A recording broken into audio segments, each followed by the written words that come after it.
বউ ধোকা, ছেলে সন্তান ধোকা, মা বাপ ধোকা, এগুলো ধোকা। আরে দুনিয়া গোটাটাই ধোকা বেটা। আল্লাহ বলছে আমাল হায়াতুদ দুনিয়া ইল্লা মাতাউল গুরুর। গুরুর, আল্লাহ বলছে দুনিয়াটা ধোকা, দুনিয়াটা ধোকা। কামাই নাই, বাবার মুখে আর হাসি নাই। কামাই নাই, বিবির মুখে আর হাসি নাই। রোজগার নাই। হাজারো মা বাপ, আমি তো স্পষ্ট বলি, প্রতিদিন বলি এ কথা, মা বাপ গুলো পরিষ্কার বলে দেয় বেটা পড়লে পর, না হইলে বিদের জায়গা।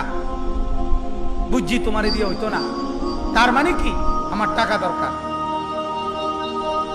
বাপের হিসাব এটা, আমার টিয়া দরকার বেটা, বাইক বিল্ডিং করুম, জমি কিনুম, তুই টাকা কামাই কর।